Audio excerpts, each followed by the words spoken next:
On awakening, let us think about the 24 hours ahead. We consider our plans for the day.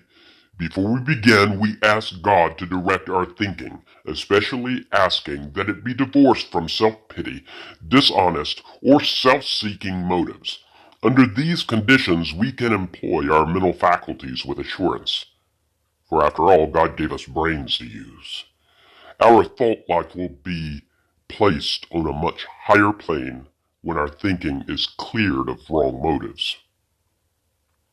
In thinking about our day, we may face indecision. We may not be able to determine which course to take. Here, we ask God for inspiration, an intuitive thought or a decision. We relax and take it easy. We don't struggle. We are often surprised how the right answers come after we have tried this for a while. What used to be the hunch or the occasional inspiration gradually becomes a working part of the mind.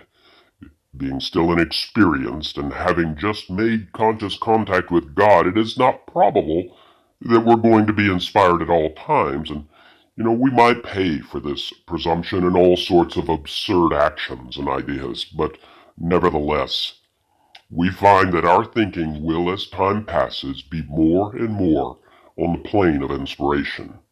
We come to rely upon it. We usually conclude the period of meditation with a prayer that we be shown all through the day what our next step is to be, that we be given whatever we need to take care of such problems. We ask especially for freedom from isolating self-will, and are careful to make no request for ourselves only. We may ask for ourselves, however, if others will be helped. We are careful never to pray for our own selfish ends. Many of us have wasted a lot of time doing that, and it doesn't work.